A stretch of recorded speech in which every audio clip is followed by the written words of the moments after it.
नमस्कार, स्वागत है आपका दिव्य संस्कार में। और आज हम जानेंगे शरद पूर्णिमा पर धार्मिक मान्यताओं के मुताबिक कैसे और किस बर्तन में खीर बनाएं।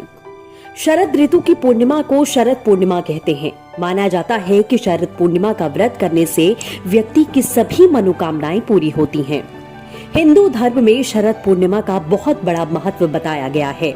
शरद पूर्णिमा की रात को खीर बनाकर चांदनी रात में रखने की परंपरा लंबे समय से चल रही है।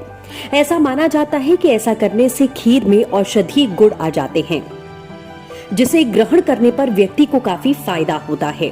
पर क्या आप जानते हैं कि इस दिन खीर बनाने का तरीका बाकी दिनों की तुलना में थोड़ा अलग होता है। शरद पूर्णिमा के दिन खीर बनाने के लिए व्यक्ति को कुछ खास नियमों का पालन करना पड़ता है, जिसकी अनदेखी करने पर व्यक्ति को इस व्रत का पूरा लाभ नहीं मिल पाता।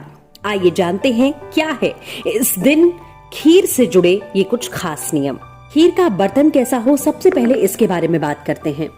शरद पूर्णिमा के दिन खीर किसी चांदी के बर्तन में रखें। यदि चांदी का बर्तन घर में मौजूद ना हो तो खीर के बर्तन में एक चांदी का चम्मच ही डालकर रख दें।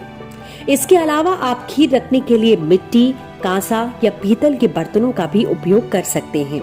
खीर को चांदनी रात में रखते समय ध्यान रखें कि खीर रखने के लिए किसी भी स्टील, एल्यूमीनियम, प्लास्टिक, चीनी मिट्टी के बर्तनों का इस्तेमाल नहीं करना चाहिए। ऐसा करने पर आपकी सेहत प्रभावित हो सकती है। खीर बनाने का तरीका क्या हो, अब इस पर बात करेंगे। शरद पूर्णिमा पर बनाई जाने वाली खीर अन्य दिनों की तुलना में थोड़ी अलग होती है। धार्मिक मान्यताओं के मुताबिक इस दिन बनाई जाने वाली खीर एकमात्र एक व्यंजन नहीं होती, बल्कि ये एक दिव्य औषधि मानी जाती है। इस खीर को किसी भी दूध से नहीं, बल्कि गाय के दूध और गंगा जल में बनाना चाहिए। अगर संभव हो सके तो प्रसाद की खीर को चांदी के बर्तन में ही बनाएं। हिंदू धर्म में चावल को हविष्य अन्न यानी कि देवताओं का भोजन माना जाता है। कहा जाता है कि महालक्ष्मी भी चावल से बने भोग से प्रसन्न हो जाती हैं। संभव हो तो शरद पूर्णिमा की खीर को चंद्रमा की ही रोशनी में बनाना चाहिए। ध्यान रखें कि इस ऋतु में बनाई गई खीर में केसर और मेवों का प्रयोग बिल्कुल ना करें। दरअसल मेवा और केसर गर्म प्रवृत्ति के होने से पित्त बढ़ा सकते हैं।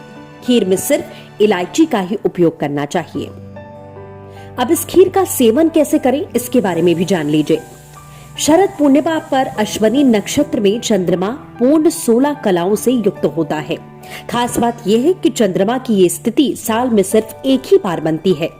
कहा जाता है कि इस रात चंद्रमा के साथ अश्विनी कुमारों को भी खीर का भोग लगाने से लाभ मिलता है। ऐसा करते समय अश्विनी कुमारों से प्रार्थना करनी चाहिए कि हमारी जो इंद्रियां शिथिल हो गई हैं, उन्हें पुष्ट करें। ऐसी प्रार्थना करने के बाद फिर उस खीर का प्रसाद ग्रहण करना चाहिए।